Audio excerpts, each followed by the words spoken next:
Шинжлэх ухаан танин мэдхийн Одмондөр сувгийн Аадар анаар эхлэхээр бэлэн боллоо. За энэхүү нэвтрүүлгийг та бүхэн маань яг одоо NTV телевизээр болон Одмондөр сувгийн 83.3 107 хостолгооноор хүлээн аван сонсож байна.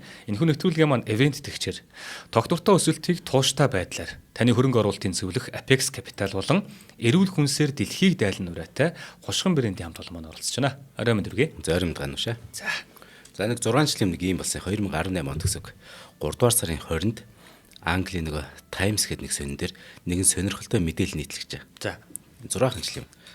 Яасан гэхээр нэг цуглуулагч Justin Whiting гэж нөхөр байгаа юм л да. Тэгэхээр тэр Justin Whiting 1 жилийн өмнө буюу 2017 онд авсан eBay гээд цахим дуудлага худалдаанаас 7 фунт буюу $10 авсан нэгэн гэрэл зураг байна. За түүний энэ $10 худалдаа авсан гэрэл зураг нь $2 сая зарагч байгаа тэр. пүх эргүүлээд өө. Тий. Юу ямар зураг вэ? Зураг гарах уу одоо? Гарна. Яасан гэхээр Америкийг одоо нэг Wild West гэж бид нэрлэдэг зэрлэг өрнөд байхад гэж нэрлэдэг байсан үеийн тийм нэг түүх соёлын өөрөө дурсгалыг цуглуулах хоббитэй байл да. Яг тэрнтэй тэгээ Wild West-тэй холбоотой л юм ингээд цуглуулад байдаг. Тэгсэн энэ Justin Whiting тэр нэг $10 худалдаж авсан зургаа нэгэн эрхэмтэй их төстэй байгааг анзаарсан ба өөрөө. Зүгээр л авцсан. Гэтэ яг ингээд тэр илгээмжээр тэгээ ирж штэ. Тэгэл хараад лсэн чинь нэг алдартай үнтэй их адилхан байна нэ. Тэгэхээр нь өөрөө тэр цуглуулагч маань энэ таамаглалаа батлахаар мэрэгчлүүд рүү өгсөн байна. Тэгсэн 19-р зууны гэрэл зургийн нэг мэрэгчлэн Will Daniel гэдэг их мундаг хүн юм байл. Тэг 19-р зууны бүх юмнуудыг ингээд сайн судалдаг. Тэгсэн шинжилгээд ийм дүгнэлтэн төрсэн ба. Энэ гэрэл зургийг 1861 он юм уу 1162 онд авсан байна. За. Энэ бол түүний 14 настай үеийн анхны гэрэл зургуудын нэг болох нь нүүр царай, үс, хүрм, зангаа зэргээс нь үнэхээр тодорхой харагдаж байна гэж. Түүний гэдэг нь тэгэхээр нэг алдартай байх нь шүү дээ. Тэгэхээр нөгөө маа цуглуулагч байна. Холбооны мөрдөх төвчөөний мөрдөгч Кент Гибсон гэдэг нөхөрт бас гэрэл зураг явуулсан ба. Тэгсэн чинь нөгөөх нь тийм байна. Энэ түүний хөрөг мөн байна гэж авдаг байхгүй. Тэгэхээр яагаад ингэж энэ хүн ингэж нөгөө баталгаажуулахыг хүсэжсэн гэхээр тухайд нэг Билли Кейт гэдэг алдартай дээрэмчний яг гэрэл зураг 2015 онд буюу яг одоос яг 10 жилийн өмнө дуудлага худалдаан дээр $2 сая зарагдсан учраас өөрийнх нь энэ зураг гэсэн тэр хавцыг хүрх юм байна гэдгийг мэдээдсэн байгаа байхгүй. Тэгэж дараа нь $2 сая зарагдсан шүү дээ. Энэ ховор гэрэл зураг дээр хүн бол Америкийн хамгийн цуутай дээрэмчин. 19-р зууны бүр Робин Гуд гэж нэрлэгддэг Америкта. Энэ Робин Гуд гэдэг Джесси Джеймс гэдэг дээрэмчний зураг. Джесси Джеймс. Тий. Энэ бол Америкийн их сонин дүр ихгүй. Үндэсний баатар юм шиг эсвэл бүр зүгээр нэг дээрэмчин юм шиг магтаж чичэрдэг. Жох хүүхд болгон баг Джесси Джеймс болохыг мөрөөддөг юм шиг ийм сонин нөхөр ихгүй. Тухайн энэ дэр ковбойчууд одоо юу байхаа? Бараг л нөгөө манай одоо нөгөө Сүхбаатарын цахиур төмөр гэдэг чи юу гэдэг лээ? Тий, шилийн сайрс. Шилийн сайрс тиймэрхүү ер нь хүмүүс үү? Ковбойчууд ч биш. Ковбой нь болохоор яг зүгээр малчтна. За. Зүгээр малчтна. Одоо фермтэй те ингээд үхрийн аж ахуйтай ч юм уу. Тэр тунд зүгээр дээрэмчэд гэхэр чинь янз бүр л те. Яг үнэхээр ингээд одоо баян хүний мөнгийг одоо юу гэдэг чинь аваад ядуус тарааж өгч ивэл энэ чинь Робин Гуд эсвэл нөгөө шилийн сайрс болж хоёр штэ. Гэтэ шилийн сайрс бол яг үнэндээ манжийн тэр нэг ноёны нөгөө юу гэдэг чинь албаны нэг морийг одоо хулгайлаад нэг иргэнд өгч ивэл яг болно. Ингүүл шилийн сайр. Тэр нь нэг ноёны морийг аваад нэг ядууга юу гэдэг чинь дээ. Тийм ээ. Залхуусаад ядуу хүнд морь өгөх юм бол энэ чинь хулгайшлуулна шүү дээ. Тэр Джесси Джеймс бол хулгайшилтай. За тэгэхээр энэ гэмт хэрэгтний түүхийг өнөөдөр өгүүлье. Энэ бол олон ч Орманы баатар болсон, олон ч киноны баатар.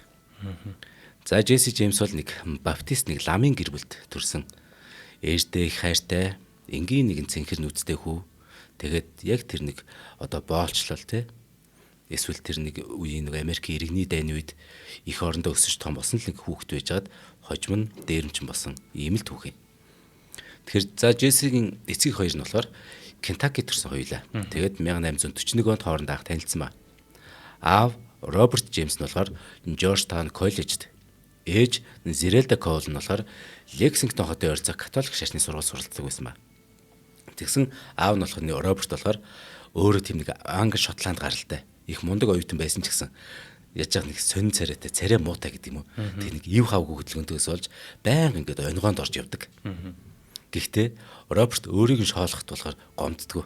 Өөрийг хөгжилтэй тийм байсан болохоор тэгээд мундаг зурдаг байсан учраас ингээд их сургуулийн хамгийн алдартай оюутнуудын нэг болж байгаа.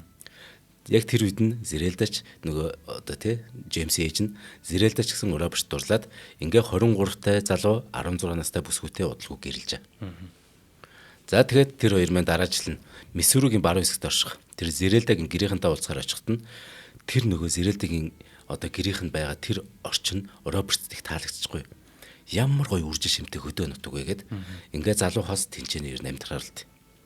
Тэгээд эндхийн нэг баптист лам болохоор шийдээд Роберт Зирэлдаг болохоор Миссурид үлдээгээд Роберт ямарсан сургуулаа дуусгая гэд Кентаккид тэг буцаж ирээ сургуулаа дуусгаж. Тэгээ хэдхэн сарын дараа 1843 оны 6 сарын 23-нд бакалаврын зэрэгтэйг ингэрж байгаа хгүй их нэр дээрээ. Тэгэхэд эрэхт нь Зирэлда ямарсан түүний ингээ анхны хүүхдийг тээгээд ингээд байж байгаа. За ингээд залуу гэр бүл тэнцэнэ клей дүүрэгт нэг 200 акр буюу 0.8 м квадрат газартай ферм хөдөлж аваад кобойчуд болж байгаа. За. Тэгэхээр 4 жилийн дараа 1847 оны 9 сарын 5-нд өнөөдрийн манай нэвтрүүлгийн баатруулах гол дүруулах Джесси Вудсон Джеймс төрж амлт. 2 жилийн дараа охин дүү Сьюзен энэ ферм дээр төрж. За ингээд аав нь их хурдан хугацаанд бүс нутагтай их нөлөө бүхэн хүн болж байгаа. Ингээд шин найдвар гэж нэрлэлсэн баптист сүм байгуулад өөрөө пастораар ажиллаж эхэлтээ. Тэр нутагта. Анхандаа ердөө нэг ойр хавийн айлын 20 гишүүнтэй л байсан бол энэ их алдартай болоод 7 жилийн дараа хэд бүр 300 хүн цуглдаг байсан ийм томсон болж. Тэгэхээр их мундаг пастор байсан байна шүү дээ. Бурханд их үнэнж их одоо нүгэлгүй хүн байх нь шүү дээ. За тэгээд 1949 онд тэгсэн Миссурид Уильям Джевел гэдэг коллеж үүсгэн байгуулсан ба. Энэ коллеж нь одоо хүртэл үйл ажиллагаа явуулдаг гинэ. За. Тэгэхээр ер нь мундаг хүн байсан байх юм. Гэтэл яг энэ үе чинь алтны солиорл явагдаж байгаа. Алтны солиорл гэдэг бол Калифорнид өрөндөд маш их алт олдоод хүн болгон тийшээ тэмүүлдэг байсан юм шүү дээ. Тэгэхээр нь яг алтны солиорс яг эд үе буюу 1950-аад онд Роберт нэг шийдвэр гаргав. Эхнэр, хүүхдүүд, сүмийн гишүүдээ бүгдийг нь орхиод Калифорни руу явдаг. Алтан доо. Тий. Тэнд нөгөө баяжих гэж шүү дээ. Тэ. За ингээд 2 жилийн өмнө тэндээс алт олцсноос хойш ер нь дэлхийн өнцөг болон бүрээс олон мянган адал явдал сонирхчдыг хурдан баяжих тэр нөгөө мөрөөдөл нь энэ хүн шин Элдорадо гэж нэрлэгдэжсэн энэ газарт азаа үсгэд тэр аавыг нөлөөлчлөө гэсэн үг. Тэгсэн бяцхан Джесси энэ ч жоохон хөвгт байгаа шүү дээ. Бяцхан Джесси болохоор аавыгаа битгий яваач гэж бүр өмнөөс нь ингээд зуурцсан тэгжсэн гэдэг. Гэхдээ л ямарчсан Калифорнид очисон дараа Роберт гэр бүлийнхэнтэй байнга загтал бичсэн байт юм байл. Нэг загтлыг уншиж игэлд. За миний тухай асууж байгаа бүх найзуудад минь миний мэндийг хүргээрэй. Хайрыг минь чи өөртөө үлдээгээрэй. Джессиг минь өмнөөс минь үнсээрэй. Франклин тарин томоотой хож сайн сураарай гэж хэлээрэй. Төгсгөлд нь би та бүхнээс залбиран амьдарч хүүхдүүдийг минь үүргээ ухамсарлах замд хөтлөхөд туслахыг Бурханаас гуймаар байна. Миний дараагийн цагт хүртэл бисээ ариглаарай гэж бичсэн байт. Гэхдээ яг энэ захиал Зирэлдад бичсэн хамгийн сүүлчийн захианаас. Намар нь дахиад захин ирсэнгүй. Учир нь Джессиг буюу тэ өнөөдрийн гол дүрийг минь 3 настай хад Роберт Джеймс тэр Калифорни уурхайн лагерт нэг үл мэдэгдэх өвчнөр нас орчтой. Ингээд Робертыг алдснаар Джеймсийн гэр бүл маш хүнд байдалд орж. Бөөн жоох хүүхдүүдтэй нялхнаа дүүгд. Тэгэд үүний дараа ээж нь 2 удаа гэрэлсэн байт юм байна. Эхний хүн явахтай хүүхдүүдэд нь их сайн ханддаг. Тэгээд ер нь их хэцүүлхэн байсан юм шиг. Тэгээд өөрөө нөгөө мориноос унаад нас орсон юм байна. Тэгээд бүр санхүүгийн хувьд хүнд байгаад идэг. Гэхдээ Зирэлда бүр чад бүхнээ хийсэрээд ямар ч байсан л нэг ферм болон одоо хүүхдүүдтэй тэр фермээ авч үлдчих чадсан байт. Ингээд 3 дахь үе сүүлчийн нөхөр нарийн Кентаккигийн нэг эмч юм байна. Робин Самюэл гэдэг.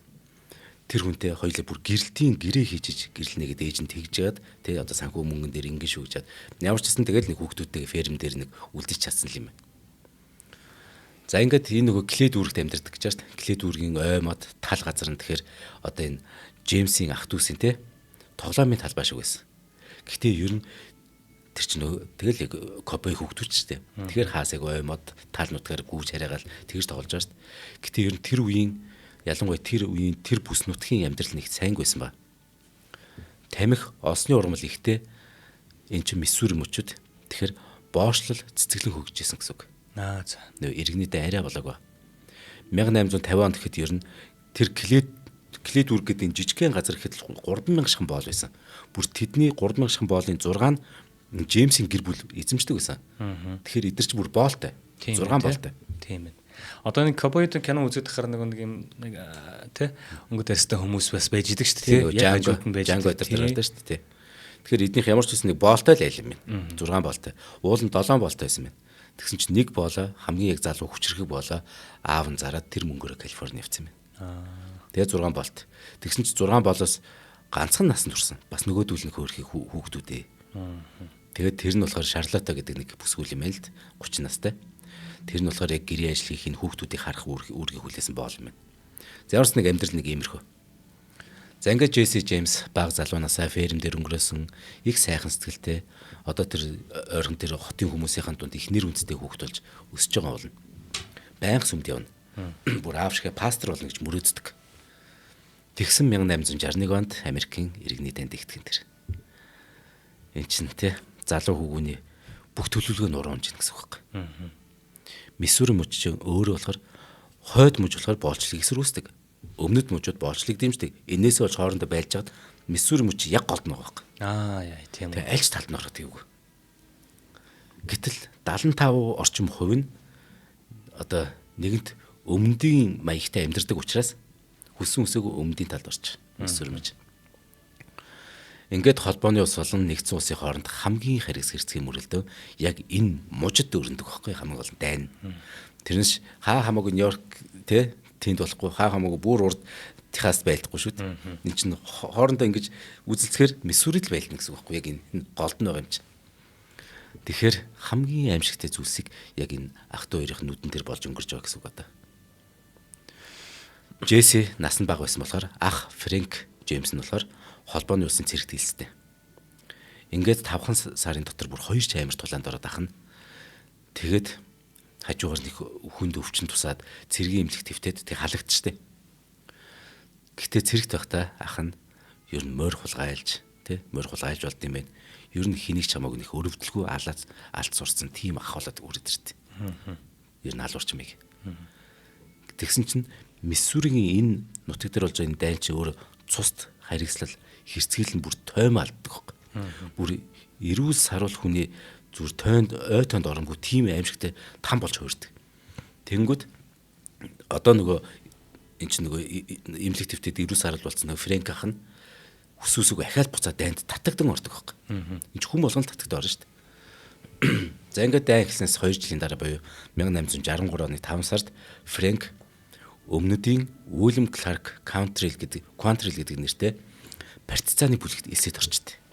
Тэгэхээр партизаны бүлэг гэдэг бол нөгөө байнгын армиас арай өөр.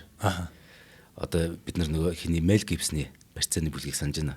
Мел Гибсний нөгөө их оронч гэдэг кино дээр тийм нөгөө хүүхдүүд алддаг хөөрхий. Яг тэрэн дээр энэ нөгөө ийм партизаны бүлэг яа тэгэхээр энэ морин цэргийн нууц бүлгэн нь армиас хараад тусаар ажилладаг. Гэхдээ удирдагчдын хүслээр явдаг гэсэн үг. Тэд тэгэхээр яадаг вэхээр дээрмгэн тэгж амьдралаа залгуулдаг.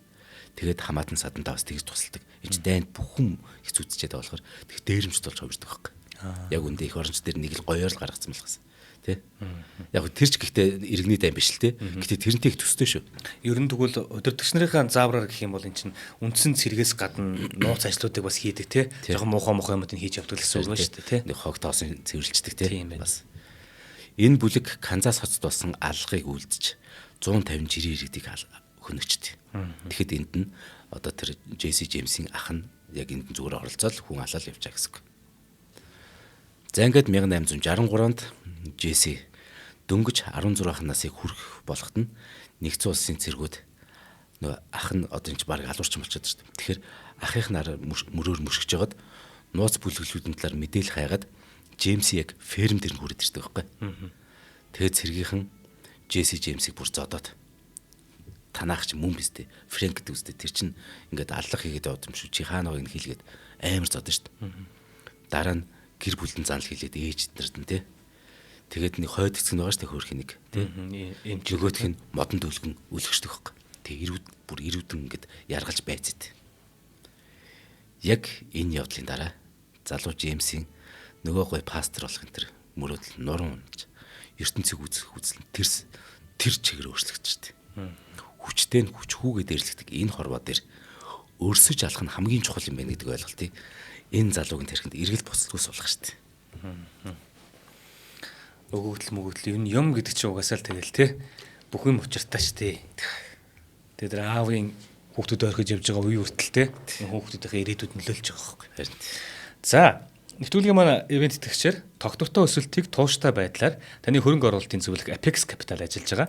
За Apex Capital-ийн хамт олон маань бол ер нь энэ үнэт цаасны талаарх те үнэт цаасны компани гэж явдаг. Тэгээ бид нар нөгөө хөрөнгийн зах зээл ихээр яагаад юм мэдэхгүй багад л хөрөнгийн зах зээл гэдэг байсан шүү дээ. Тэгээ тэн дээр чинь ингээд бизнес оролцоол ингээд компани ховцоо худалдаж авч болд юм байна. Тэрүүгээрээ ингээд тогтмол гоё явж чадсан хүмүүс нь те амжилттай байсан хүмүүс нь илүү баян болдгийм байна. Тэгэл одоо ингээд дэлхийн одоо баян улсуудыг харахаар ч юм уу эсвэл маш том одоо групп компани корпорациудыг харахаар те тэр үнэт цаас мас дээр айгүй сайн тоглож чадсан юм компаниуд байгаа гэдэг. Тэгсэрнээс л манайхан орж чаддгүй те. Бид нар ойлголт их мод те. Одоо хүртэл юм байдгүй. Эсвэл надад байхгүй одоо мэдэхгүй. Тэгсэн чинь яг энэ үнэт цаасны зах зээл буюу энэ хөрөнгийн зах зээл дээр яаж тоглох юм?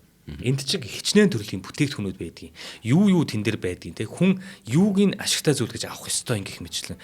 Хувь хүнд нь байгууллагад нь бүтэн зөвлөгөө өгдөг ийм компани маань Apex Capital байгаа байхгүй. Тэгэхээр ингэдэм байл да нөгөө ямар нэгэн компани дараагийн түвшинтэй гарах хэрэгтэй болдог. За тэгээд ялангуяа бид нар Монголын нөхцөлөөр аваад үзэх юм бол банкнаас л зээл авах хэрэгтэй болно тий.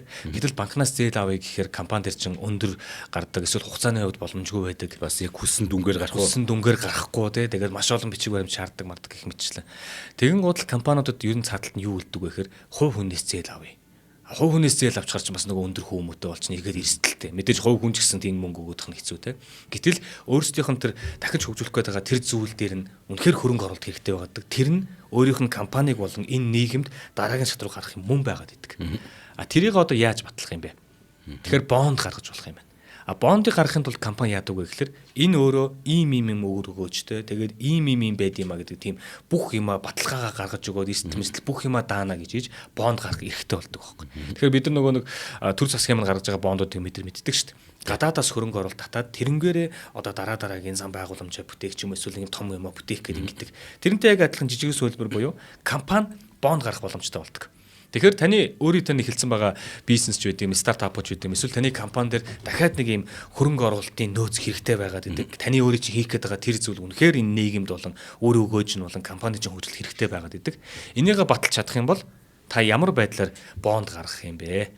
За тэгвэл тань бонд гаргахын тулд юу хэрэгтэй байдаг юм бэ? Ямар одоо ийм үр дүн эргээд өгөөж нь ийм байж иж тэр бонд чинь хүн хөрөнгө оруулалтыг хийдэг вэ? Энэ болгон дээр нь манай Apex Capital-ийн хамт олон зөвлөх юм, туслах юм.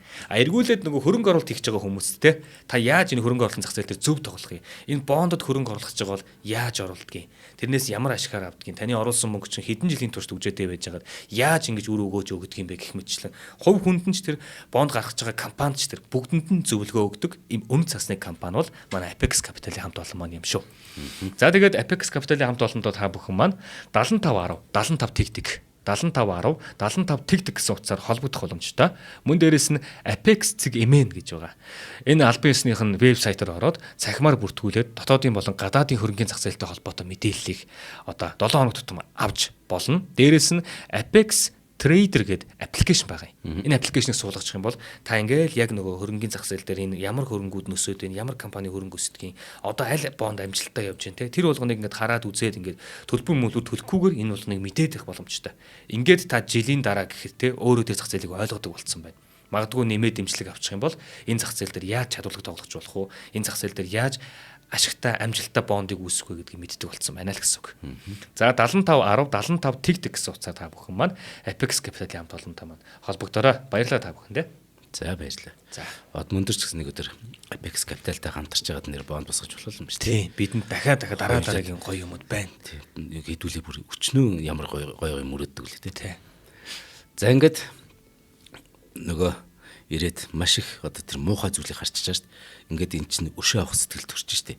Тэ энэ хүүхдэд 15 6 настай хүүхчүүд. Гэтэ өшөө авалтаа хойшлуулчихдээ. Яг тэгвэл яг тэр хамгийн чухал нөгөө гэр бүлийнх нь амжиргааг нөгөө залгуулад байгаа тамхины ургамалдаа анхаарах хэрэгтэй байсан. Джесси л нөгөө боолууцтайгаа тамхины ургамлаа тарьж арчилж урах цаа хураагаа тэгээд нөгөө борлуулдаг гол хүн байсан байхгүй. Тэгсэн дараа өвл нь тамхины тариалангаа алдчихт. Энэ дайны явцад. За. Тэгэхээр цэрэг тэлсэд одоо юу цаад болохгүй гэсэн үг. Тэр зүүн Джесси тэгээд ямар ч байсан цэрэг тэлсэд дайнт яваад 2 чудаа бэртэж харагдтыг. Нэг нь болохоор эмэйл хулгайлах гэж байгаад цээжиндээ бууны бүксээр эзэнд нь цохолчтой. Нөгөөх нь болохоор гар бууга цэвэрлж ягаад тэгснэ зүүн гарынхаа дунд хурууны үзүүрийг өөрөө санаандгүй тас бодчихтой. Хурууга тайрч нөгөө ингээд тайрж байгаа тэр чинь одоо буудуулаа тий. Тэгээд хараал урсан хашгирж байгаа штэ. Түүнээс хойш Джессид нэг хоч өгдөө. Нөгөө тэрийг нь харж байгаа хүмүүс. Цаа чин дэнгүүс гэдэг чөлөө нэг амар ойролдог байхгүй. Ухаан арилаадаг гэд. Тэгээд арилаадаг хочид Джесси Джеймс болт.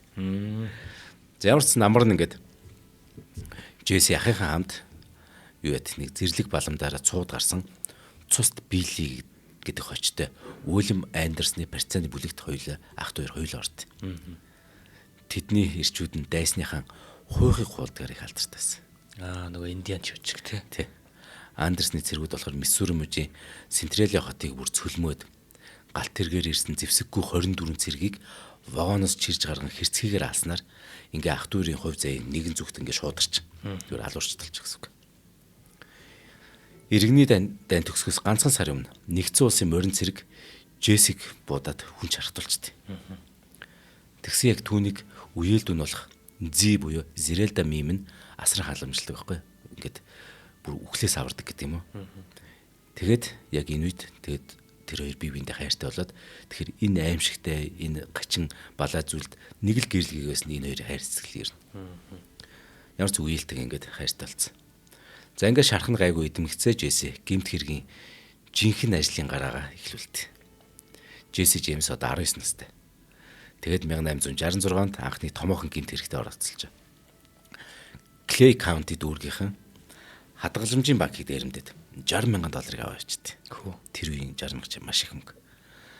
Тэгэд гэтээ ингэж явж байхдаа замд нь таарсан гин зэмгүй өөрийг нь харсан бүх хүмүүсийг буудаж гараад. Ах 2 2 жилийн дараа буюу 1868 онд Кентаки мужид бүр дараагийн томоохон банкны дээрмээ ингэж хийсэн. Бүр их мөнгө олсон. Тэгээ 69 онд 12 сард нь Джесси Джеймс хамтрагчтайгаа Галатин дахь дүүргийн хадгаламжийн банкыг дээрэмснээр анх удаа ингэ сонинд царайнд гарч байгаа. Одоо нөгөө нэг зарлагдчихээн тий. Одоо тий. Энэ мөчөөс эхлэн Джесси Джеймс олон нийтийн анхаарлын төвд орж байгаа гэсэн үг л дээ. Одоо алдартай болж эхэлж байна. Тэгсэн тэр үед Kansas City Times гэдэг сонины ерөнхий редактор нэг нөхөр байгаа. John Newman Edwards гэдэг. За энэ дээрэмчин би сонин борлуулдаг хүн. За яах вэ гэд амар сонин ингээд толгойд нэг бодол орж ирдэг байхгүй. Олонний хөлөөс дөрөж явж байгаа ч нэг ах 2 ч мэдээж хэрэг идэж гимт хэрэгтнүүд тэр хоёртой захиагаар харьцаад эхэлдэг. Тэгэд өөртөө өмнөөс бас зарим юм үгүй хоёр ингэж үчээ энэ төр гэж мгээд. Тэгэд зөвлөгөөгийн дагуу яг ингээд өөрийнх нь яг хүссэн захиа ирэнгүүд тэрийг нь сонин дээр нийтэлж мэдэлж бол эхэлдэг байхгүй. Бүр ингээд тий. Entertainment хийгээд эхэллээ тий. Тэнгүүд ах 2 чинь өөртөө бит хоёр гин буруугүй. Зүгээр ингээд сайн санааны үднэс одоо тий шилийн сайн юм шиг одоо тийм худлаа домгоо зөхөж эхэлдэг. Яасан гэхээр энэ нөгөө John Newman Edwards гэдэг нөхөр чинь өөрөө хуучин дэглэмэг дэмждэг байсан байхгүй одоо өмнөдийн талынхан байхгүй. Тэгэхээр Джесси Джеймсийн үйл хэрийг магтан сайшаасан нэг аргагүй. Яг л умардынханд чинь эднэр аль аль нь дургу байгаа шүү дээ. Тэгвэл умардынхан ч одоо ялж байгаа шүү дээ. Тэ? Тэгвэл өмнөд бас энийг ялагдлаа хүлээн зөвшөөрөхгүй зөндөө хүмүүс байгаа шүү дээ. Тэгтэл тэр дунд манай партизаны баатрууд яваа юм шиг байна шүү дээ. Тэ? Яг үнэ. Тэгэхээр өөрийн нийтлүүд дээр энэ шинэ Робин Худыг гаргаж ирж байгаа юм. Ийм суртал ухуулгаар дамжуулан Джесси тэгэхээр нэгдсэн улсын эсрэг болсон холбоотнуудын сүүлчийн эсрүүслийн бэлэг тэмдэг нь болж байгаа юм. Дээрэмч. Олон нийт магтан сайшаасан энэ нийтлүүдийг уншиж байх хооронд босогчдын бэлэгдэл болсон Джесси болохоор өөртөө бүхэл бүтэн бүлэглэлийг нэгтгээд Америкийн нэгдсэн улсыг уйгуу дээрэмцээрлээд. Америкийн нэгдсэн улсыг ямар амар юм бэ? Ийхүү гэмт этгээдүүд Айва мужийг, Техас мужийг, Канзас мужийг, Баруун Виржиниа бүр олон тооны хулгай гэмт хэрэг аллаг үйлдэж. Ирчүүд нь банк ухна, шуудангийн морин тэрэг тэрч байтугай бүр Канзас хотод гарсан яармаг худалдаа хүртэл бүгдийн дээрэмцтэй. Ингээд 1873-нд Джесси 26 нас хүрчээ. Тэгэд гэмт бүлэглэл өөрсдөө нэг цоо шин салбар нийт. Тэр нь галт тэрэг ухах юм байна. Галт тэрэг дээр идэх юм байна гэдэг. Тэр чи одоо ингээд хамаг бараа таваар хамаг юм зөөж байгаа тий. Тэр мэдээлэл нь олж авч байгаа. Хот хотын хоорондын чинь өчнөө төрийн албаны цалин бүнлүү банк санхүүгийн мөнгнүүд явж байгаа шүү дээ. Тий. Галт тэрэг л явна шүү дээ. Эхний галт тэрэгний дээрмүүдээс маш өгөөжтэй байгаа. Тэр чинь бүр энгийн иргэдийн хүртэл ирэмждэг байхгүй. Аимшигт. Тэгснэ цаашдаа нэрээ би чинь Европын хөдөлгөө гэж бодсон юм байна ш. Энгийн иргэдэг зүгээр орхиод зүгээр амийг нь хэлтрүүлээд зөвхөн сефти мөнгийг л гошлоо авдаг болсон. Үүнээс үүдээ дээрэмчин Джесси болон түүний бүлэглэлийг одоо Америкийн нэгдсэн улс ангуурчлахаас өөр аргагүй болсон. Тийм ээ тий. 1874 онд галт тэрэгний компаниуд Джеймс Янгрийн бүлэглэлийн энэ ажиллагааг зогсоохын тулд гэмт хэргийн мөрдлөг хийдэг Пинкертны агентлаг гэдэг байдаг. Тэр агентлагт хандсан шүү дээ. Эдгээр болохоор гэмт хэрэгтэнд ингээд өөрсдөө тий өөрсдийн аргаараа зогсоодог. Одоо нэгсэндээ холбооны мөрдөг тавьчаа. Тий тэгсэн мөртлөө яг юу биш нөгөө төрийнх биш. Хувийнх юм шиг ба. Гоё юм тий. Энэ агентлагийн нэлээд хэдэн мөрдөгч тэнгүүтээ яадаг гэхээр Джесси Джеймсийн ээжийн фермд ажилланаар орчтой. Фүү. Ээж дээр ирж л та. Тий. Тэгээ ах 2-ыг барих гэдэг шүү дээ. Гэхдээ энэ мөрдөгчд өөрсдөө энд амиалдд удахгүй. Яасан гэхээр тэдний явуулсан нэг ажиллагааны үеэр бөөм бодолцсон болчдөг байхгүй. Тэр үед нь нөгөө энэ одоо Пинкертны агентлагийн энэ нөгөө хуурамч дүр яасан хүмүүс чинь өөрсдөө амиалдаад. Гэхдээ нөгөө талаас Джессиг дүү насарчдээ. Ганц дүүтэй ш тасан. Ээж зэрэлдэн дэлбэртээ сууж гараа алдчихсан бүр. Энэ Джессиг болон тэр Джессигийн ах хоёрыг бүр улам догшруулчихсан. За ингээд Джесси Джеймс дээрэмчний амьдралын хажуугаар гэхдээ хувийн амьдралаа мартаагүй. Цааш нь үеэлтэд урсан шүү дээ. 27 наснда буюу 1874 онд тэрээр шархцсан үед насарч байсан хайртай үеэлтэйг гэрэлдэ. Тэд 4 хүүхэдтэй болд. Гэхдээ хөөрхий нөгөө эхний 2 ихэр хүүхэд алдсан шүү дээ. Тухайн үеч ер нь эндэгдлэх шүү дээ. Харин хүү Джесси охин Мэри хоёр нь ямар ч сайн амьд үлдсэн байдаг. За ингээд ерөөсөө Джесси Джеймсийг яаж барих учраа хин хаана олдгүй юм. Барих хэрэгтэй болчиход байдаг тийм. Тэгтэл хуучин холбооны хүчний генерал захирагч байсан нэг туршлагатай нэгэн ирийн санаачлахаар нэг цуу муж дээр дигдтэй. За. Одоо тэгэхээр тэр нь ямар цуу гэхээр Миннесота мужийн Нортфилд хотын үндэсний банкнд $75,000 байршиж гэдэг хуурамч цуу дигдэж байгаа юм. Яа, хавхны юу тавьж ин те. За мэдээж манай Джеймсийн бүлэглэл банк дээр ирнэ шүү дээ. За ингээд Джеймсийн бүлэглэлийн дээрэмчт маань 3 хэсэгт хуваагдчих. За 3 хэсгийн эхний хэсэг нь 3 нь банк руу орно. 2 нь банкны үүдийг хамгаална. 3 нь ойрхон байсан гүүрэн дээр ингээд байрлаад орчныг ажиглана. Тэгэхээр ингээд эдний бүлэглэхээр яг энд бол одоо чи 8 хүн л байгаа байхгүй. Тэгэхээр бүлэглэхээр ер нь нэг иймэрхүү тооны л гэж ойлгоорой. Бүр 100 200 битээцсэлэр тий. За ингээд 3 дээрэмчрэн банк руу ороод кассчнд буугаад толгойд сефэ нээгдэх байхгүй. Тэгсэн чинь тэр чинь нээх ёстой шүү дээ. Тэгсэн чинь касс чи үгүй гэдэг. Тэгсэн чинь нөгөөдөл чинь дээрэмч шууд бооныхон бүксээр тархийг нь бяцартал цохиод шууд алчдаг. Яг энэ мөчөөс буудал захилт. Тэнд байсан ингийн иргэн жоцсон хүмүүс хүртэл буудалцаад эхэлдэг. За дээрэмчд рүү гал нээсэн гэсэн үг те. Ингээд 3 орцсон байсан 3 дээрэмчнээс 2 нь шууд амиалтдаг. Тэгээ нэг нь гараад гүйлээ бас гадаач гэсэн бөөм буталцсан. Чин бэлдсэн байсан юм чинь те. Ингээд үлдсэн дээрэмчд ихэнхэн шархацчаа. Харин Джесси Джеймс өөрөө өстө ор мөргөө цутан алгуулж амжтээ. Энэ амжилтгүй дээрмээр Джеймсийн бүлэглэл ингээд амьд үлдсэн баг бүх гişүүд баригдчихаа. Джесси харин өөрөө хувь сахиурчдын гараас арай гэж ам ултраад ингээ үүний дараа маш боломжтой амьдардаг болж. Ахыхаа хамтаар Теннесси мужид суурч амьдардаг эдгээр чинь тийм Миссури гэсэ. Тэгэд Теннесси мужид сууршаад Джесси Томас Ховард гэдэг нэртэй болж. Ах нь болохоор Джесси болохоор Томас Ховард гэдэг нэрч байна. Аа. Томас Ховард гэдэг шаалгаа хамаагүй нэртэй. Ах Фрэнк нь болохоор BG Вудсон гэдэг хурамч нэртэй болоод тэгээд за амьдарч эхэлж байгаа гэдэг. Гисэн хэдий ч гэмт хэргийн амьдралаа үрд баяртай гэж хэлэхэд энэ хоёрт амьдрал дэндүү утгартай. Өөртөө залуухан ч байна. Тий.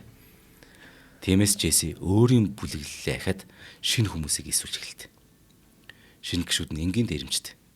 Гэхдээ нөгөө хуучин шиг үнэнч байх гэдэг бол энэ шинэ гişүүдийн хувьд зүр үгтгдээ. Мөнгөний төлөө юу ч хийх буцахгүй хүмүүс. Джесси Джеймс ч гэсэн өөрөө мэдчихэл байгаа. Гэхдээ нэгэнтээ ямар нэгэн ингэдэг адал явдалтай хийхгүй бол энэ нойр нөрөхгүй шүү дээ. Ингээд 1869-аас ямарсан 1881 онд буюу бүтэн 12 жилийн хугацаанд Джесси Джеймс банк, галт дээрээ шуудан одоо өөр юу гэдэг ингээд 19 томоохон хулгай хэрэгт ямарсан оролцсон ба. Хэргийг ингээд газрын зур дээр одоо харах юм бол маа найрч өгөх байх. Өмнөд талаараа Миссисипи мөрөн, зүүн талаараа баруун Виржиниа, хойд талаараа Миннесота мужийг ингээд хамарсан ба.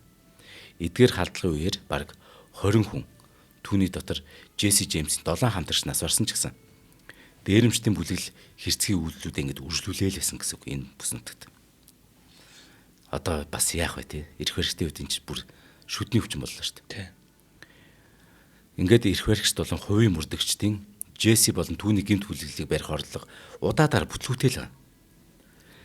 Эннээс нь болоод нөгөө Миссуриг чинь эн чинь Джессигээ амьдарчсэн тэр Миссури мужийг хулгайчдын муж гэдэг нэртэй болгочихгүй. Чи одоо Хөвсгөл аймгийн за Төв аймгийн ч юм засаг дарга гэж бодвол танаа тэр аймгийг тэгж нэрлүүлж чамд ямар вэ? Тий. Тэгэл тэрийг барих гэж үзэн те. Хамаг байдгаар л үзэх нь шүү дээ. Ингээ хулгайчдын муж гэдэг хүн болгон нэрлээд хахаар Миссури мужийн нөгөө шинэ амбан захирагч маань энэ ийм нэртэй газрын амбан захирагч баймааргүй шүү дээ. Түүнийг Томас Критенден гэдэг байхгүй. Томас Критенден тэгэхээр одоо энэ нөгөө мужид нь шинэ бизнес эрхлэгчдийг мужийн эдийн засагт ингээд хөрөнгө оруулсан садаа болж байгаа эдгээр гэмт хэрэгтнийг барихад үнэхээр нухацтай хандхаа шийдсэн. Тэгэхэд 1882 онд Джесси Джеймс ямарсан гэр бүлээ Гигэн Йосеф хот руу буцаан шилжүүлж байгаа. Тэрээр өөрийн Томас Ховард гэсэн хуурамч нэрээ үргэлжлүүлэн ашиглаад үхрийн 8-аашны дүрд хувиран амьдарч байсан. Харин тэр үед ах トゥ Роберт Форд, Чарли Форд нар түүний бүлэглэл шинээр нэгддэг байхгүй. Ах トゥ хоёр. Роберт Форд, Чарли Форд. Гэтэ энэ хоёрын ард хэн бүг Джесси Джеймс огт гадарлаагүй. Джессигийн шинэ хамтран ажиллагсад нь түүнийг алсныхын төлөө авах шагналаа аль хэдийн тохиролцсон байсныг Джесси Джеймс огт сөөлөгүй бүлэглэлд авчихдээ. Одоо тоглоом бүр улам нарийн болчих тээ. За нэвтрүүлгийн маань эвент тгчээр эрүүл хүнсээр дэлхийг дайлан ураатай манай Хушган брэндийн хамт олон оролцож байгаа. Би Хушган брэндийг хэлэхдээ манай гэж хэлэх айгүй дуртай.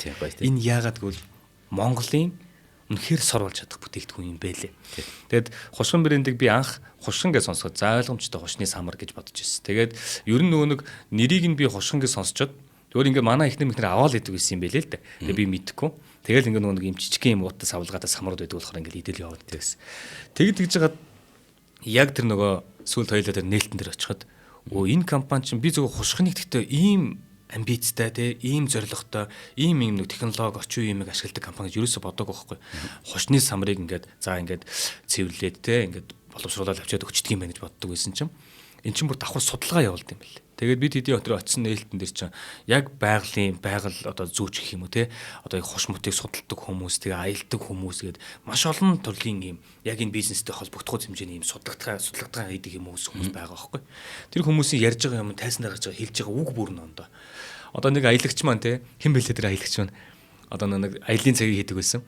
Тэр ах маань тайсан дээр гараад ярихдаа би дэлхийн олон орноор явсан тий. Тэр хүний чинь баг Монголын хамгийн одоо олон орноор явсан аялагч гэж штэ. Тэгээд дэлхийд яг хушмод гэдэг бол байдаг. Одоо энэ тэнд одоо ингээд ой тайган байхтай улсуудад бол хушмод байгаа. А гэхдээ Монголын хуш бол бүр юм өвөрмөц онцлог шүү. Түүнээс гарч байгаа бүтээгдэхүүнийг яг тэр зөв стандарт нь ингээд авах юм бол энэ бол зүгээр ид шид болно. Харин Хушган брэндийн хамт олон бол эрүүл хүнсээр Монголыг дайлна гээг угаас эрүүл хүнсээр дэлхийг дайлна гэж байгаас. Тэгээд энэ бүх судалгаа юм нь явсаар хагаад өнөөдөр энэ бүтээгдэхүүн мэдлж байна гэсэн. Тэгээд тэр бүтээгдэхүүнийг харахад бол яг л тэр дэлхийн савлгаа. Дэлхийн хүмүүсийн нүд унахаар тэр савлгаа тэр хийц байгаа байхгүй. Тэгээд хамгийн гол нь энэ бүтээгдэхүүн чинь өөрөө 100% органик онцгой бүтээгдэхүүн гэж байна. Тэгээд омега 3 6 9 тосны хүчил агуулсан витамин Е, за манган, магний, зис, цайр гэд хүний эрүүл мэндэд нэгэн шаардлагатай эрдэс бодис амин дэмээр өөрөө баялаг байдаг. Энийг чинь нэмж хийгээгүй байхгүй. Тэр 100 орган гэдэг чинь өөрөөсөө имэ гэсэн үг байхгүй. Энэ бол нөгөө нэг жинхэнэ одоо ид шидийг өгч байгаа байхгүй бидэрт. Тэгэхээр энэ бүтээгдэхүүнийг ерөөсөө манайха хаанаас авч болох юм гэхээр Сансар супермаркет, E-Mart, за Кафо, Өврэш, за Номин супермаркет, M-Mart, Хам бүрэгдээ супермаркет, Наран супермаркет, FS, Хану, GS25, CU. Эдгээр бол таны эргэн тойронд Монгол орны хаан л хаан бүдээ байж байгаа. Энэ шиг орохлоор Хушган брендийн маань одоо манай найруулагч бас зургийг өгж байгаа. Хушган брендийн маань энэ шинэ бүтээгдэхүүн байж байгаа. Ийм тос. Энийг шууд хоолнд тийм халуунаар ингэж хийж одоо трансжуул хэрэгэлдэг зүйл биш те. Шууд ингээд уудаг. Дээрээс нь салаад малаад хийхдээ ингээ гой хутгаад идэж болдог. Ийм бүтээгдэхүүн багтах. Тэгэхээр таны эрүүл мэндэд яагаад шаардлагатай байх вэ? Монгол хүнд тэгээ дээрээс нь энэ зүйл нь байна гэдэг чинь тэгээ нөгөө нэг ийм хэрэгцээгд нь харагдаж байгаа бах те. Яг үнтэй. За ингээд эрүүл хүнсээр дэлхийг дайлан нүрээтэй Хушган брендийнхээ хамт олон талхаснаа илэрхийлье. Баярлалаа. За баярлалаа. За ингээд нэг ах トゥ хоёрын бүлгэлд элсэж чана тий. Тэр үед ер нь засгийн газараас яагаад ийм олон жил бас Джесси Джеймсийг ер нь барихгүйсэн гэхээр ер нь Джесси Джеймсийг барьжлахад өндөр шагнал олох боломжгүй гэж өөрсдөө үзээдсэн засгийн газараас. Тэгэхээр нөгөө амбан захирагч маань харин Томас Кридентэн болохоор үүнийг өндөр шагналтай үжиж эднийг барин шүү дээ гэдгийг мэдчихэж шít. Тэгээд тэр мөнгийг яаж олох вэ гэд бодоод эхэлсэн баг. Тэнгүүтээ сонгуулийн кампанид ажилдаа ашиглахыг хүсэж байгаа шít энэ чинь нөгөө энэ Джесси Джеймсийг барих нь. Тэнгүүтээ шуудангийн болон төмөр замын компанитай холбоо барьжаад та нар ч гэсэн ашигтай. Яг бол та нар дээрэмдүүлээд шүү дээ. Та нар надад өгч. Би сонгуулийн сонгуультай харин энэ Джесси Джеймсийг яахтай ашиглана. Барьсан гэдгээрээ. Тэгэхээр надад мөнгө өгөх гэсэн чинь нөгөөдөл нь окей тгийгдэх. Гайлал нь ялтай. Ингээд ах トゥ Джеймс тус бүрд нь $10,000 шагнал амлчихж. Тус бүрд нь. Энэ өнөөгөө ашаар $300,000 буюу 1 тэрбум төгрөг байхгүй. Аль нэгэн дээр шүү дээ 1 тэрбум төгрөг. Хоёул нь бол 2 тэрбум төгрөг байхгүй. Тэгэхээр ийм мөнгө нийтлээ байхгүй. Тэгэхээр иймэрхүү юм хийдэг хүмүүс бол зүгээр очиод бодчихгүй шүү. Толгой ажиллах нь шүү дээ. Тэгэхээр бүлэгт нь орж иж байгаа юм шүү. Тэгээд 1882 оны 4 сарын 3-нд одоо нэг шинэ хамтрагчд нь болох Фордын ах トゥ нар Джеймсийн гэртэн зочлоо. Тэгээ сайхан өглөөний цай уугаад тэгээ байжсэн тэд удахгүй одоо хийх дээрэмдээ бэлдээд мордо шалгахаар ингээд шийддэг байхгүй. Гэхдээ мордо шалгахтаа ямар ч байсан гадаа бол хит халуун байгаа. Тэгээд Джесси гадуур хувцас тайлаад гол нь гарахтаа тэр морд дээр эмээлэхдээ та нар надад хүний анхаардагч мадунаад бүс мүсээ ингээд тавьчихаа гэд. Тэгж хэлээд яг гарах гэдэг үүдрүүг явжсэн чинь яг тэр үед нэг зураг жоохон гэрийнхэн зураг жоохон далийцсан байдаг байхгүй. Тэгээд зураг далийцсан. Тэгэхээр нь тэр зургийг ингээд нөгөө тэгшлэх гээд жоохон ингээд цэвэрлэх гээд тэр нэг санал дээр яг гард. Тэгтэн ах トゥ хоёрын дүү Роберт Форд нь бууга гаргаж ирж Джессиг яг шилэнд нь тулгаж буутсан шүү дээ. Ингээд Джесси Джеймс 34 настайдаа халуулчих. Харин тийм ээ тий. Харин Джеймсийг буутсан тэр Роберт Форд өөрөө 20 настай. Жох хөвгт. Ингээд Джесси Джеймсийн үхэл үндэсний хэмжээний шууган тарч. Үгсэн дээрэмчин харахаар одоо манай Джесси Джеймсийн өчнөө зургийг манай найрч тэр авсанд байгаа энэ зургийг үзүүлэх юм. Үгсэн дээрэмчин харахаар гигэн Йосеф дахь жижигхэн байшинд нь маш олон цугларчаа. Ах トゥ Фордууд шүү дээ нөгөө. Тэ. Тэд өөрсдийн аллагаа нуух гэж бүр огт оролдоогүй. Харин ч бүр Роберт Форд яасан гэхээр би шагналаа үйгээд амбан захирагч руу улц зогсон ба. Тэгэхээр тэд бас энэ юу гэсэн үг гэхээр тэд өөрсдөө дээрэмчин болсон шүү дээ. Тэ? Алуурчин ч болсон. Гэхдээ ямарсан эрх баригчдад бууж гсэн гэсэн үг. Шагнал авахын тулд эрх баригчдад ямар ч сан бууж гсэн. Гэтэл тэд нэггүй өдрийн дотор энэ шүүх хурлан болоод хүү амны хэрэгт буруутгах гэж байгаа нэгдүгээрт. Тэг гин бурхан таньж тогтоогч. Ингээд дүүжлэн хорох ял тэтэнд өгчтэй. Яа. Джесси Джеймс чинь гол нь хүн шүү дээ. Тий. Гэхдээ мэдээж амбан захирагч болохоор өөрөө нэгэнд амсан учраас тэднийг бүрэн цагаатгах хэрэгтэй байхгүй. Тэр шийдвэр гаргуулгангуудаа. За тэгэхээр ах トゥ Форд тэгэхээр өнөөх шагналаас гэхдээ багахан хэсгийг авсан байт. Учир нь эхийн хувийг бас энэ төлөвлөгөөнд оролцсон. Энд чинь Тэ энэ төлөвлөгөөг чинь зүгээр нэг хоёр хүн ингээд очиод дээрэмч болчих гээд нөгөө бүлэгт нээсээгүй. Энэ цаана их том төлөвлөгөө байж бас. Тийм. Тэгэхээр энд оролцсон нөгөө хууль сахиулах ажлууд бас оролцсон юм байна. Тийм ч учраас цаадахсан юм байна. Тийм юм те. Ингээд шериф Джеймс Тимберлейк, Маршал Хенри Крэг нар энэ үйл ажиллагаанд оролцож ихэнхийг авсан байна. Тэгвэл нааш нэг баг ажилласан гэсэн үг. Баг ажилласан байна тийм. Тийм байна. За ингээд ямарсан шагналын баг хэсгээ авсан ах トゥ Фордууд Миссуригээс тэр дор ингээд цугтчих. Тэ. Тэгэхгүй л одоо бас Джесси Джеймс ч бас зарим хүнд Робин Гуд шүү Тий. дээ. Баатар шүү дээ. Гэхдээ өөр нөгөө Джеймс Джессиг юу яадаг нэг дэмждэггүй тэр мужууд дээр цаадуулч нэг аялын тоглолт хийгээд тайзан дээр Джесси Джеймсийг хэрхэн бууснаа үзүүлж Пай. ах トゥ тэгж бас мөнгө олж амьдрсан байгаа нэг хэсэг. Яа. Аюултай Тэгвэл тэр нөгөө нэг авсан ашиг нь бол амьдралыг нь бол хангалттай байлгаж чадаагүй. Тийм. Тийм. Тэгээ эн чинь өөр тим тэнэг жүжиг тоглож амьдарч байсан гэж чинь. Тийм. Амбан захирч Критентон ах トゥ Фортыг шууд цагаатгсан. Гэхдээ нэг нь дөөлөнд дэгдэжтэй. Учир нь ах トゥ Джеймсийг баривчилж болох байсан шүү дээ. Шууд бодохгүйгээр. Джеймсийг баривчлаад зохих газар нь хүлээлт өгөх орнд шууд алсан нь анханасаа тэгвэл Джеймсийг алах санаатай байсан юм биш үү гэдэг энэ асуултыг нөгөө дэгдэжгүй. Дагуулчихгүй. Үүнээс болоод бүхэл бүтэн мужийн амбан захирагч нь иргэнэ хөнөөхөр төлөвлөгөө гаргад юм байна гэдэг лог гаргалгаа олон нийтэд зочирдуулчих. Харин тэнд нэг юм үлдсэн юм аа яг наач юм байна. Ингээд Джеймс энэ нь өөрөө Джесси Джеймсийн алдар нэрийг улам нэмэгдүүлж ярих юм тэр. Олон нийтийн санаа бодол хоёр багч. Нэгтэл нь Джесси хөнөөс Фордыг эсэргүүцэгчд гараад ирж. Эднэр яхаар цагаацд ингээд. Наа чи хүн алдсан шүү дээ. Тий. Харин нөгөөтөл нь үгүй энэ гэмт хэрэгтнийг хин нэгэн зогсоох ёстой байсан шүү дээ гэд. Ингээд иргэд өөртөө хоёр багт шүү дээ.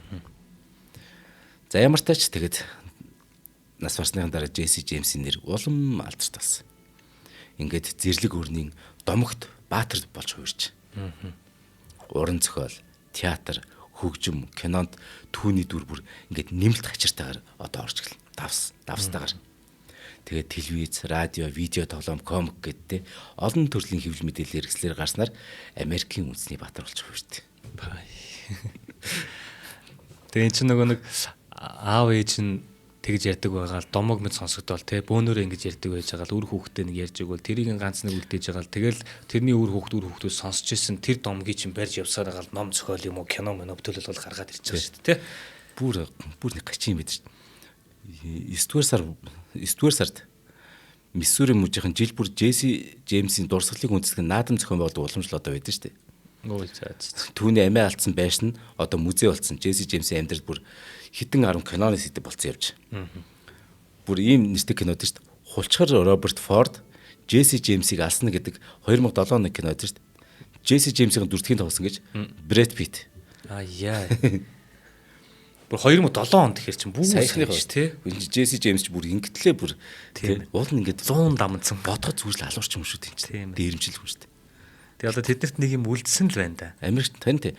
Америкчуудаас иргэний дайны тухай хэрэг асуух юм бол мэдэхгүй хүмүүс гарч ирнэ.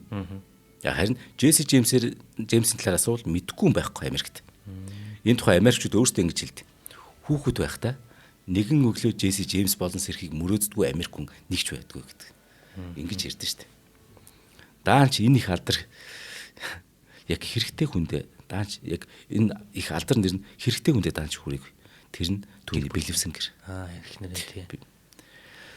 Бэлэвсэн их нэр нөгөө үеэлэн те. Зерэлда Мими Джеймс ганцаар байсаар үгээгүй ядуу нас барт. За Джессиг буцсан харин хоёр ах トゥ Форд яасан бэ?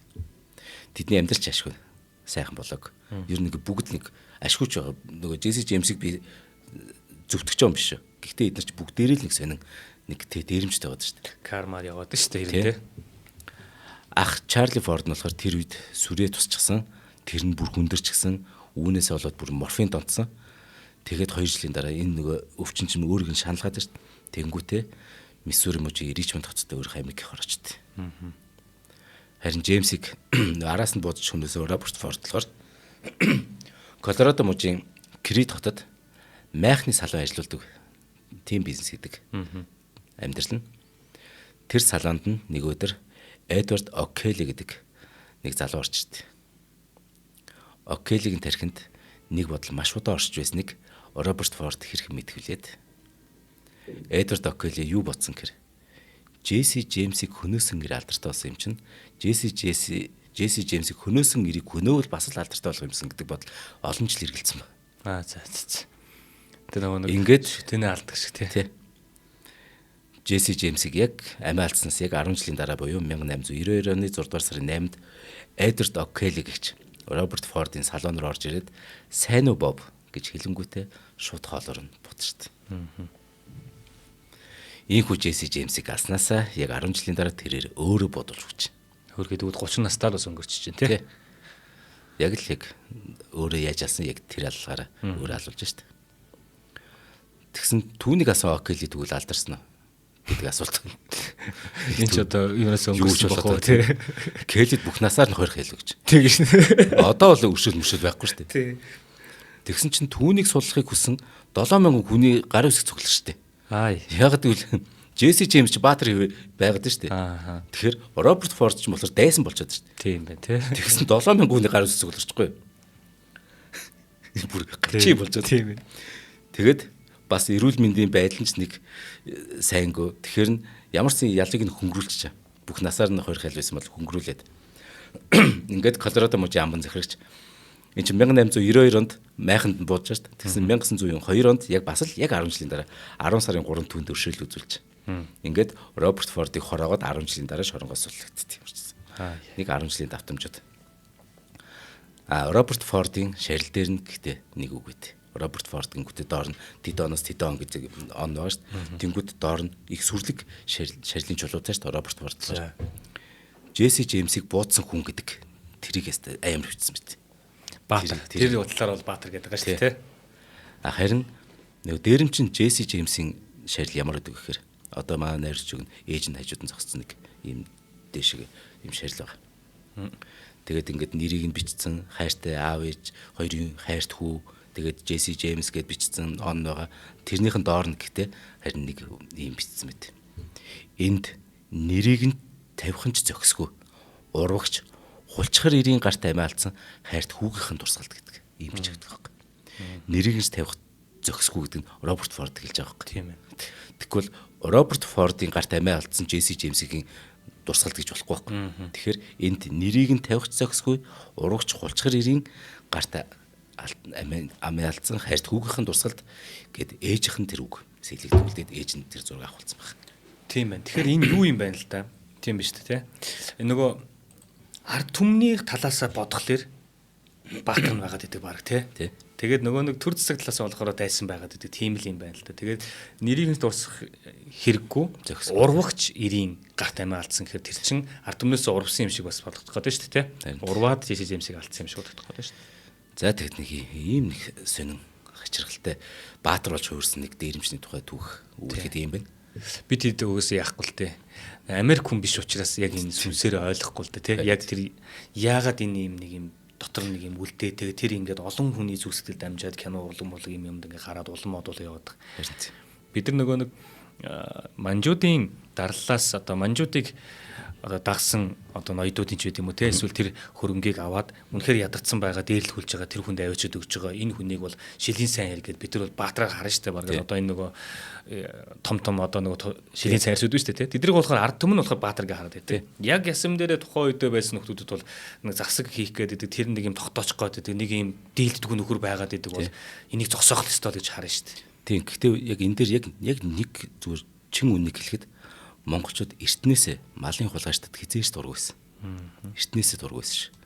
Зүгээр энэ харин бүр нэг түүхч бүр шилийн сайрчуд бол зохиомл дүршүү гэж хэлж ирсэн. Би бүр тэрийг сонсчоод би хизээж тэгж бодож байгаа юм чи. Хөөх ямар сэн ингээд гэхдээ тэр түүхчийн зөв буруу гэдэг бид нар шүүх гээгүй л дээ. Ямарваа юмыг бид нар хит цагаан хит хараар бас бодох хэрэггүй шүү те. Ингээд жоохон бодож үзээрэй. Зохиомл түүх үү мөн үү үгүй юу те бодож үзцгээе. Бити харин зүгээр өөрөөр бодсон үнийг та бүхэн маань бас нөгөө нийтийн дайсан шиг муухайгаар бити шүүмжлээрээ энэ ч зүгээр л өөр бодо санаа шүү дээ. За бүр кино үзэж байгаа шиг маш сонирхолтой байлаа. За ингээд өнөөдрийн нэвтрүүлэг маань энэ хүрээд өндөрлөж байна. Та бүхэн энэхүү нэвтрүүлгийг NTV телевизээр маань хүлээн авч үзлээ. За мөн Одон Мөндөр сувгийн 83.3 болон 107 гэсэн хостолгооноор хүлээн аван сонслоо. За энэхүү нэвтрүүлэг маань та бүхэнд хүрэхэд мэдээж ивент итгэж хамтран ажилласан байгууллагууд байдаг. За энэ бол тогтвортой өсөлтийг тууштай байдлаар таны хөрөнгө оруулалтын зөвлөх Apex Capital-ийн хамт олон маань болон за эрүүл хүнсээр дэлхийг дайлан нүрээтэй хушгин брендийн хамт олон маань байлаа. Та бүхэндээ баярлалаа, ажлын амжилт хүсье. Дараагийн дугаараар уулзъя. Баярлалаа. За баярлалаа гэнэ. За.